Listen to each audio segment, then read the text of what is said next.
Hi hello welcome to జాట్ TV. Venkateswara Swamy ఆలయ పవిత్రతను ఈ కూటమి ప్రభుత్వం సర్వనాశనం చేసింది. కొండపై జరిగిన అపచారాలపై కేంద్రం విచారణకు అధికారిని కూడా నియమించింది. చంద్రబాబు నాయుడు, అమిత్ షా కాలవేళ పడి ఆ సమీక్షను రద్దు చేయిస్తూ అర్ధరాత్రి ప్రకటన చేయించారు. అయోధ్య రామ మందిరం ప్రారంభోత్సవ సమయంలో క్రౌడ్ మేనేజ్మెంట్ కోసం టీటీడీ నుండి అధికారులను పంపమని నాడు కేంద్రం కోరింది.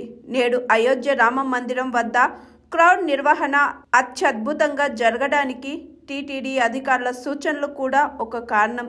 చంద్రబాబు అధికారంలోకి వచ్చినప్పటి నుంచి కొండపై అపచారాలు జరుగుతూనే ఉన్నాయని టీటీడీ మాజీ చైర్మన్ భూమన కరుణాకర్ రెడ్డి అన్నారు. వెంకటేశ్వర స్వామి ఆలయ పవిత్రతను సర్వనాశనం చేసినారు అని కేంద్ర ప్రభుత్వమే చాలా సీరియస్ గా స్పందించటం, వెంటనే బిత్తరపోయినటువంటి చంద్రబాబు నాయుడు, పవన్ కళ్యాణ్ గారు నిన్న అమిత్ షా గారు విజయవాడకు పర్యటనకు వచ్చిన సందర్భంలో ఆయన కాళ్ల వేళ్ల భంగపడి ఆ సమీక్షను రద్దు చేస్తున్నట్టుగా మరో ప్రకటన.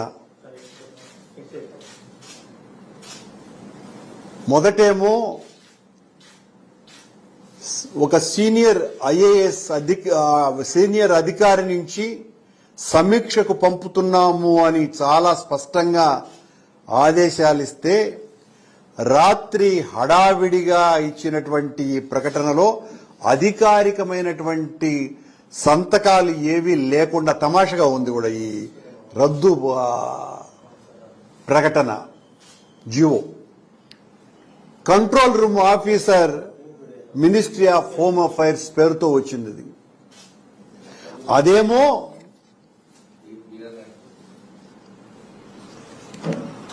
Ashish V Gavai, director disaster management division, ministry of home affairs తో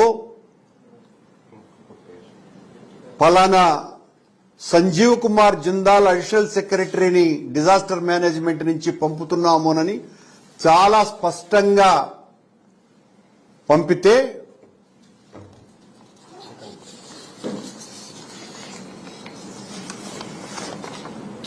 ఈ రెండు ప్రకటనలు ఇవి.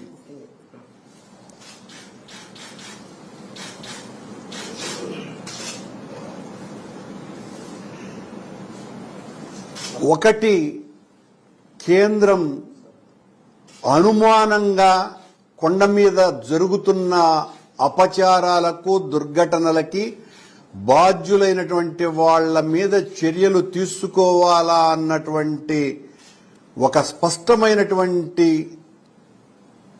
అంశంగా పరిగణించి వాళ్ళు ఓ అధికారిక సమావేశం ఏర్పాటు చేయాల్సిన అవసరం ఉంది అని 17వ తారీఖున ప్రకటించటము.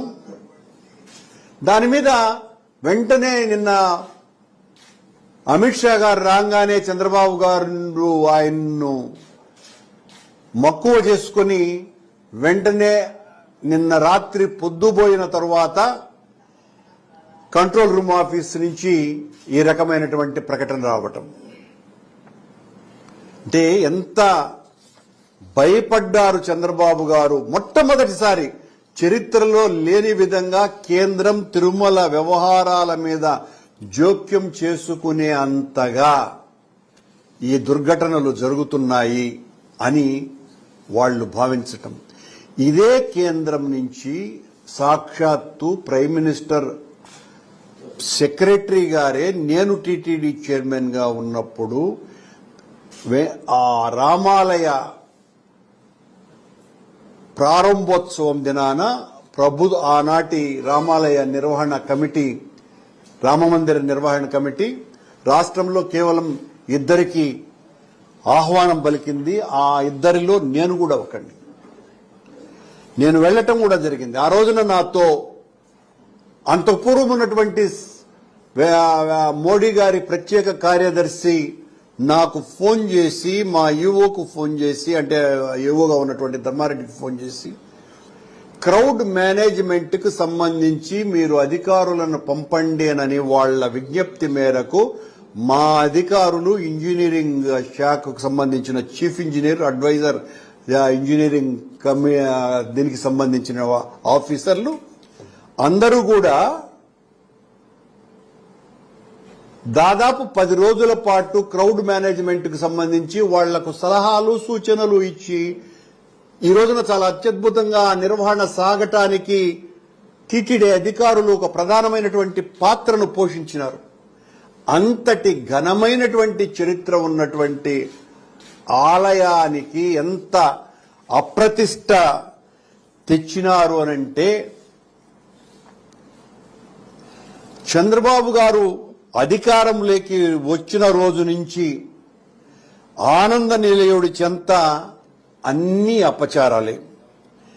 ఈ ఘటనలు దైవానికి జరిగినటువంటి ద్రోహంగా ప్రజలందరూ కూడా భావిస్తున్నారు.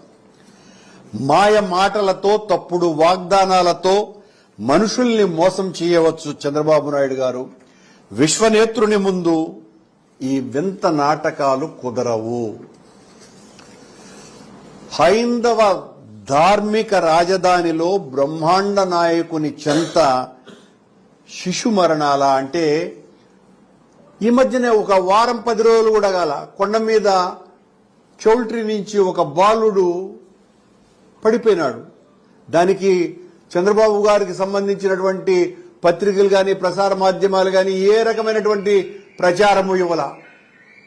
ఎందుకు చనిపోయినాడు, ఎలా చనిపోయినాడు, అసలు ఈ దుర్ఘటన జరగటం ఏంటి? వెంకటేశ్వర స్వామి చెంత ఒక చిన్న పసిబాలుడు చనిపోవటం ఎంత దుర్మార్గం. Hi, this is Swathi.